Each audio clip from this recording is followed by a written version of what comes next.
ایک خاتون کا فون آیا, وہ کہنے لگی میں حضرت مولانا طاری جمیل صاحب کے بیانات سنتی ہوں اور 4 سال سے ان کے یہی بیان ہے کہ صبر کرو صبر کرو, جوڑ جوڑ, صبر کرو جوڑ. اچھا وہ پہلے پورا میں آپ کو سناتا ہوں, پھر آپ کو مزہ آئے گا. اس خاتون کا فون آیا, وہ مجھے مولانا طاری جمیل صاحب سمجھ رہی تھی, مجھے سمجھ رہی تھی کہ میں نام ملتے ہیں, ابھی 2-4 دن پہلے کی بات. آج کل ویسے ہی فون میں کم ہی اٹھا رہا ہوں, میں نے کہا چلو اٹھا لو. تو مجھے کیا پتا تھا, ایک دم برسنا شروع ہو گئی.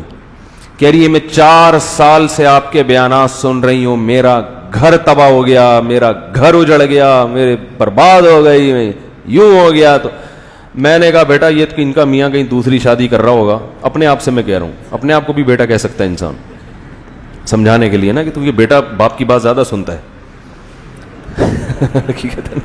تو میں اپنے آپ سے کہہ رہا ہوں بیٹا یہ کہیں شادیوں وادیوں کے بیان ان کے میاں نے سن لیے ہیں, اب وہ ہر وقت گھر میں شادی کی رٹ لگا کے رکھی ہوگی انہوں نے, تو اب یہ مسئلہ چل رہا ہوگا, پھڈا اس وجہ سے ہو رہا ہے. تو انہوں نے ٹھیک ٹھاک سنائی, میرا بیڑا غرق کر دیا, مجھے تباہ کر دیا. میں کب سے آپ کو کتنے دنوں سے نمبر تلاش کر رہی تھی. میں نے کہا سن لو, بیچاری دکھی ہے, تسلی سے اپنی بھڑاس نکالنے دو, پھر میں آرام سے پوچھوں گا ہوا کیا.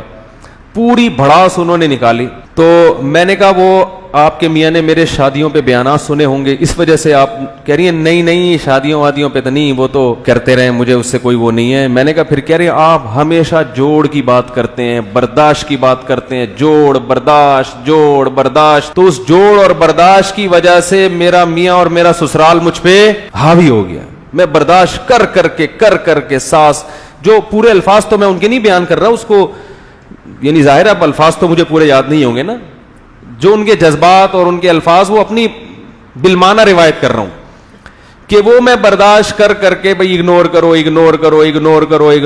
اور پس گئی ہوں میں, اور اب میری زندگی تباہ ہو گئی. تو میں سمجھ گیا جوڑ کی بات کون کرتا ہے بھائی. یعنی ہم بھی کرتے ہیں لیکن زیادہ تر حضرت کرتے ہیں, وہ تو ماشاءاللہ کرتے ہی جوڑ برداشت. تو میں نے ان سے کہا, میں نے کہا دیکھیں وہ تو بیچارے, اس لیے بیچارے تو نہیں کہنے چاہیے لیکن بڑے عالم ہیں, لیکن ان کی نظر میں تو مظلوم ہی بن گئے نا. میں نے کہا وہ بیچارے بیان جو کرتے ہیں وہ اس کا یہ مطلب تو نہیں ہے کہ جہاں بعض صورتوں میں شریعت نے انتقام لینے کی اجازت دی ہے وہاں تو جائز ہے. تو میں نے کہا کہ وہ اس کا یہ مطلب نہیں ہے جو آپ سمجھ رہی ہیں. اب وہ کیا مطلب ہے وہ میں نے کہا کسی وقت بتا دیں گے.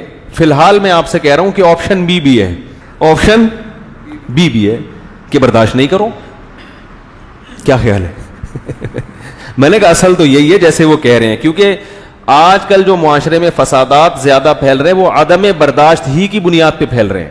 لیکن اگر آپ کا معاملہ ایسا ہے کہ اتنا ظلم ہو رہا ہے کہ بہت ہی ظلم کی چکی میں آپ پیس رہی ہیں, تو آپشن بی بھی ہے.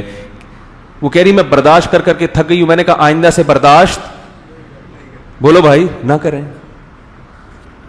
میں نے کہا قرآن میں اللہ کا ارشاد ہے وَجَزَاءُ سَيِّئَةٍ سَيِّئَةٌ مِثْلُهَا, برائی کا بدلہ اسی قدر برائی. یہ اللہ نے اجازت دی ہے, لیکن اللہ نے آگے ترغیب کیا دی, فمن عفا وَأَصْلَحَ, جو معاف کر دے اور اصلاح کر رہے معاشرے کی, تو فَإِنَّ ذَلِكَ مِنْ عَزْمِ الْأُمُورِ, یہ بڑے دل گردے کا کام ہے, یہ بہت پیغمبروں کی سنت ہے. اس میں ایک ہمیں اس آیت سے کیا پتہ چلتا ہے کہ نمبر 1 کہ اسلام میں بدلہ لینا بھی بولو نا بھائی جائز ہے. ایک بات تو یہ پتہ چلتی ہے, بدلہ لینا بھی کیا ہے جائز ہے. نمبر 2 معاف کرنا افضل ہے, لیکن کب؟ فمن عفا واصلح, معاف کرے اور معاشرے کی اصلاح کرے. پتہ چلا معاف کرنے سے اگر معاشرے کو فائدہ ہو رہا ہے پھر معاف کرے, فائدے کے بجائے نقصان ہو رہا ہے تو پھر معاف کرنے کی ترغیب. بھائی بول لیں, اتنی خوبصورت بات کی ہے میں نے, اللہ نے کی ہے, میں نے نہیں کی ہے. اسلام دین فطرت ہے. بعض دفعہ معاف کرنے سے فائدے کے بجائے کیا ہو رہا ہوتا ہے, نقصان ہو رہا ہوتا ہے. جیسے حدیث میں آتا ہے کہ اگر ایک صحابی نے پوچھا یا رسول اللہ مجھ سے اگر کوئی میرا مال چھیننے کی کوشش کرے میں کیا کروں؟ فرمایا نہیں دو. یا رسول اللہ وہ مجھ سے لڑتا ہے, فرمایا لڑو تم بھی. یا رسول اللہ وہ مجھے قتل کرنے کی کوشش کرتا ہے, فرمایا اس کو مار دو جان سے. آپشن بولو بھائی بھی, کیا کرو اس کو مار. پھر نبی نے ترغیب دی, فرمایا اس نے تمہیں اس لڑائی کے دوران قتل کر دیا تو تم شہید ہو, تم نے قتل کر دیا تو وہ جہنم میں. شہادت کا مرتبہ مل رہا ہے کس پہ؟ پھڈا کرنے پر. کیوں؟ یہاں معاف کرنا بھی جائز ہے. کئی ڈاکو چھیننے کے لیے آئے تو ضروری نہیں ہے کہ آپ لڑکے جان ہی دے دیں اپنی, ضروری نہیں ہے. لیکن ترغیب کس کی دی جا رہی ہے کہ لڑو اپنے حق کے لیے. کیوں؟ یہاں معاف کرنے میں اصلاح نہیں ہے, لڑنے میں اصلاح ہے. تم نے چھوڑ دیا, وہ آیا اور ایک دو پنچ لگائے اور مکہ بھی مارا اس نے, اور بندوق بھی ہے اس کے پاس. قتل کرنا جب جائز ہے جب بندوق سے آپ پر یعنی اسلحہ دکھا کے آپ سے لڑ رہا ہو. ویسے اگر مکے بازی ہے پھر قتل کرنا جائز نہیں ہے کسی کو. بھائی اصل آپ کو پتا ہے نا کہ آپ مار بھی سکتا ہے آپ کو, تو دفاع میں آپ اس کو مار سکتے ہیں. تو یہاں معاف کرنے میں اصلاح نہیں ہے, یہاں انتقام لینے میں معاشرے کی کیا ہے. کیونکہ اگر ان لوگوں کو آپ چھوڑ دو گے کل یہ کسی اور کا بٹوا چھینے گا. میں نیو کراچی میں امامت کیا کرتا تھا, وہاں کے لوگ جب کسی ڈاکو کو پکڑتے ہیں تو اس ڈاکو کی شہادت سے پہلے اس کے تمام صغیرہ کبیرہ گناہوں کو معاف کرتے ہیں.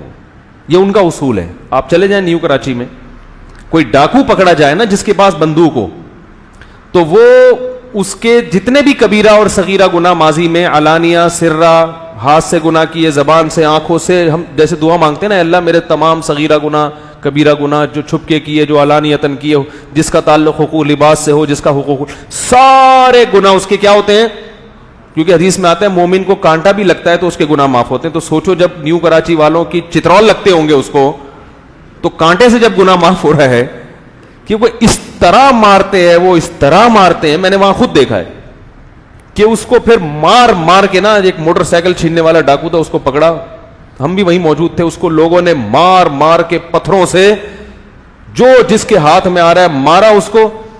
اور جب پولیس آئی ہے, تشریف لائی ہے پولیس کافی ٹائم گزرنے کے بعد, تو دیکھا کہ اس کی سانسیں چل رہی ہیں کہ نہیں چل رہی. ان کو یقین ہو گیا کہ یہ تھوڑی دیر میں اس کا انا للہ ہونے والا ہے. تو انہوں نے کہا کہ جب مکمل انا للہ ہو جائے تو ہمیں اطلاع, کیونکہ اب لے جا کے نہ ہسپتال لے جا سکتے اس کو, ٹھیک ہے نا, اور کچھ بھی ہو سکتا ہے نا. تو اب تو مار دیا. ویسے تو پولیس کوشش کرتی ہے بھائی ڈاکو کو چھڑوائے لوگوں سے, تاکہ جو بھی عدالت میں کیس چلے اس کے اوپر. لیکن جب پولیس والوں نے دیکھا کہ یہ تو اب مر گیا ہے اور اب انا للہ اس کا ہونے والا ہے, تو انہوں نے کہا انا للہ ہی ہونے دو پورا اس کا. تو وہ نتیجہ پھر جب وہ ڈاکو کو مارا نا بہت زیادہ لوگوں نے, تو ایک صاحب میرے پاس آئے, ترس کھا رہے تھے ڈاکو پہ. کہنے لگے مفتی صاحب جمعے کا بیان کریں, بولیں لوگوں کو اللہ کا واسطہ ایسا تو نہ کریں بیچارہ. تو میں نے کہا ایسا تو نہ کرو کہ اس کو بیچارہ کہو, اس کو بیچارہ تو نہ کہو. ایک موٹر سائیکل کے چکر میں کتنے لوگوں کی زندگیاں یہ چھین چکا ہوگا, کتنی جوان عورتوں کو بیوہ کر چکا ہوگا, کتنے بچوں کو یتیم کر چکا. یہ ایک موبائل اور ایک بائک اور ایک گاڑی جو مال ہے اس سے لوگوں کی جانوں سے کھیلتے ہیں. یہ لوگ قابل ترس, ان کو معاف کرنے والا اس لائق ہے کہ اس کو چوک پہ لٹکا دیا جائے. جو ڈاکو کو پکڑ کے چھوڑ دینا, میری گورنمنٹ ہو تو میں اس کے لیے قانون بناؤں گا کہ ڈاکو تو نہیں لٹکے گا, تو پہلے لٹکے گا. تو نے چھوڑا کیوں اس کو؟ لوگوں کی زندگیوں سے کھیلنے دے رہے ہو آپ اس کو. اس قسم کے جو مجرمین ہیں قرآن ان کی معافی کی اجازت نہیں دیتا. ہاں ایک قرآن کہہ رہا ہے الا الذین تابوا من قبل ان تقدروا علیہم. کیا عجیب آیات ہیں, کیسا قرآن ہمیں گائیڈ کرتا ہے, کیسا بہترین انداز سے تربیت کرتا ہے. فرمایا وہ ڈاکو کہ گرفتار ہونے سے پہلے توبہ کر لیں. کیسے پیارے الفاظ ہیں بھائی. ایک آدمی گن پوائنٹ پہ لوگوں سے موبائل چھینتا ہے, موٹر سائیکلیں چھینتا ہے, پیسے چھینتا ہے, پکڑا گیا. اللہ فرماتے ہیں اس کی توبہ دنیا میں قبول, آخرت کے لحاظ سے تو ہے, دنیا کے لحاظ سے توبہ قبول نہیں, اس کو سزا ملے گی, قابل معافی نہیں ہے یہ.